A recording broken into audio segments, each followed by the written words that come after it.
உபாகமம் 11ஆம் அதிகாரம் 13 15 வசனங்களை வாசிங்க.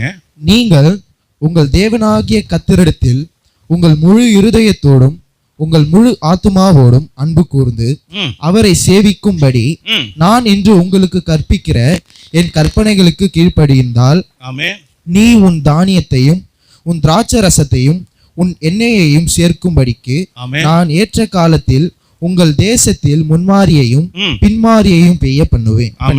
மிருக ஜீவன்களுக்காக உன் வெளிகளிலே புல் முளைக்கும்படி செய்வேன். நீ சாப்பிட்டு திருப்தி அடைவாய் என்றார். நல்லா கவனிச்சுங்க. ரெண்டாவது வார்த்தை செக்லிஸ்ட் என்ன சொல்லுது? நீ சாப்பிட்டு திருப்தி அடைவ. திருப்தியா சாப்பிட்றீங்களா? சொல்லுங்க, திருப்தியா சாப்பிட்றீங்களா? இது அடுத்த செக்லிஸ்ட். அந்த திருப்தியா சாப்பிட்றதுன்றது சும்மா இல்லை, அதுக்கு முன்னாடி சொன்ன விஷயம்லாம் நடந்திருக்கணும். வானம் உனக்காக ஆண்டவர் திறந்து கரெக்டான நேரத்தில் மழையை பொய்யணும். அப்படின்னா என்ன அர்த்தம்? கரெக்டாக உனக்கு வேண்டியதெல்லாம் அவர் கட்டளையிடுறாராம். அப்படிலாம் வந்தாதான் கரெக்டான நேரத்தில் உயர்வு, கரெக்டான நேரத்தில் ஆசீர்வாதம், கரெக்டான நேரத்தில் எல்லா விஷயமும் நடந்தாதான் நீங்கள் திருப்தியாக இருக்கீங்கன்னு அர்த்தம். நல்லா புரிந்து கொள்ளுங்க. இதெல்லாம் எதுவுமே வராமல் நாம் திருப்தியாக இருக்கிறோம் சொல்கிறதுன்றது சரியான விஷயமா? யோசிச்சு பாருங்க. அப்போ ரெண்டாவது செக்லிஸ்ட்டு, நான் ஏசப்பாவை முழு இருதயத்தோடு வணங்கினா அவர் என் வாழ்க்கையில் என்ன பண்ணுவார்? திருப்தியை கொடுப்பார். அல்லேலூயா. ஆமாம். மூணாவது செக்லிஸ்ட் என்ன பாருங்க? உபாகமம் 30ஆம் அதிகாரம் 2-3 வசனத்தை வாசிங்க.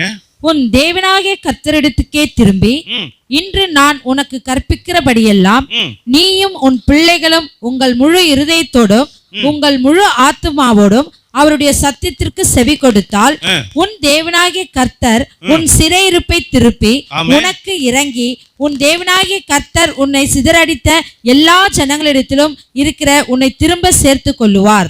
ஆமே. நல்லா கவனிங்க. மூணாவது ஆண்டவர் என்ன சொல்றாரு? நம்ம உண்மையிலே முழு இருதயத்தோடு அவரை நம்ம ஆராதிக்கிறவளாக வணங்குகிறவளாக இருந்தா நம்முடைய வாழ்க்கையில ஆண்டவர் சொல்றாரு, நம்முடைய சிறையிருப்பு மாறி இருக்கும்.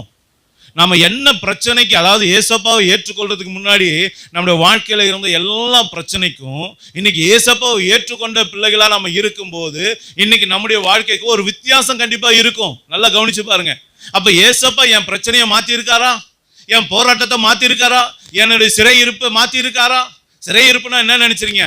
அடைக்கப்பட்டது, வழியே இல்லாத வழி, விடுதலைக்கு வாய்ப்பே இல்லை, அப்படிப்பட்ட சூழ்நிலை தான். எல்லாராலும் தனித்து விடப்பட்ட ஒரு சூழ்நிலை. அப்ப அப்படிப்பட்ட ஒரு சிறையிருப்பிலிருந்து கர்த்தர் உங்களை மீட்டு இருக்காரா? இல்லை, இன்னும் சிறையிருப்பு நம்ம வீட்டில் இருக்கா? நம்ம குடும்பத்தில் இருக்கா? நம்ம வேலையில் இருக்கா? நம்ம வருமானத்தில் இருக்கா? யோசிச்சு பாருங்க. அப்ப சிறையிருப்பு இருக்கு. ஒரு லாக் பண்ண மாதிரி ஒரு சூழ்நிலை, எந்த பக்கமும் போக முடியல, ஏதோ ஒரு தடை இருக்கா மாதிரி இருக்கு, ஃபீல் பண்றீங்கன்னா அதுக்கு பேர் தான் சிறையிருப்பு. அல்லேலூயா.